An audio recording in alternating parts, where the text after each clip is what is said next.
এবারের হজে ৪৫ জন বাংলাদেশি হাজি সৌদিতে ইন্তেকাল করেছেন। এছাড়া ভারতের ৬৪ জন, ইন্দোনেশিয়ার ৪১৮ জন, পাকিস্তানের ১৮ ও ইরানের ১৮ জন করে মুসল্লি পবিত্র হজে গিয়ে ইন্তেকাল করেছেন। কখনো কি ভেবে দেখেছেন শত শত ইন্তেকালকারীদের দাফন কাফন কিভাবে হয়? চলুন জেনে নেই বাংলাদেশ সহ অন্যান্য দেশের হজযাত্রীর ইন্তেকাল হলে কি করা হয়। প্রথমে প্রত্যেক হজযাত্রী হজে যাওয়ার আবেদনপত্র পূরণ ও স্বাক্ষর করেন। সেই আবেদনপত্রে অঙ্গীকার করেন সৌদি আরবে ইন্তেকাল করলে সেখানেই দাফন করা হবে। কোনো ওজোর আপত্তি থাকবে না, এমনকি পরিবার পরিজনের কোনো আপত্তি থাকলেও চলবে না। তাই সৌদির রাস্তায় দুর্ঘটনার শিকার হয়ে অথবা হাসপাতালে প্রাণ হারালে তাদের দেশে পাঠানো হয় না। বেশিরভাগ মুসল্লি গরমে প্রাণ হারান। প্রথমে শনাক্ত করা হয়। মক্কা, মদিনা, মিনা, আরাফা এবং মুজদালিফায় প্রচুর মেডিকেল সেন্টার ও হাসপাতাল থাকে। সেখানে কর্তব্যরত ডাক্তার ও কর্মকর্তা ইন্তেকালের সময় ও কারণ লিপিবদ্ধ করে। এরপর ইন্তেকালকারী কোন দেশের নাগরিক সেটা দেখে সে দেশের হজ মিশন এবং সৌদি আরবে অবস্থানরত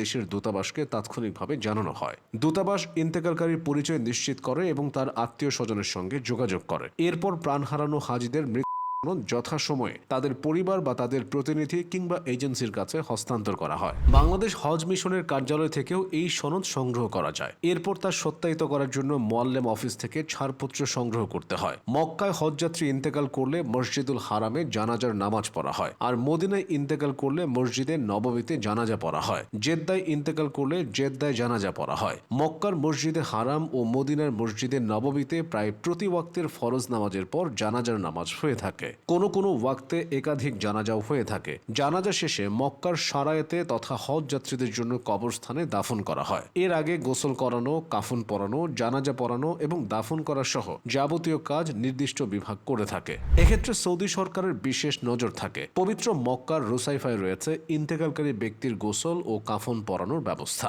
ইন্তেকাল করা হাজিদের দেহ বহন করার জন্য সরকারি গাড়ির ব্যবস্থা রয়েছে। প্রয়াত ব্যক্তির ওয়ারিশের এখানে কোনো কিছু করতে হয় না। আরবদের মাঝে খাটিয়া কাঁধে নেওয়ার আগ্রহ অনেক। এটি তাদের একটি বিশেষ গুণ। এটাকে তারা সৌভাগ্য মনে করে। এই জন্য পরিচিত হওয়া জরুরি নয়। মসজিদুল হারামের পূর্ব দিকে অবস্থিত মক্কা শরীফের একটি বিখ্যাত কবরস্থানের নাম জান্নাতুল মুআল্লা। এই কবরস্থানের কোনো কবর বাঁধানো নয়, নেই কোনো কবরের নাম ফলক। এখানে অনেক সাহাবীর কবর আছে। আছে নবী করিম সাল্লাল্লাহু আলাইহি ওয়াসাল্লামের স্ত্রীদের কবর।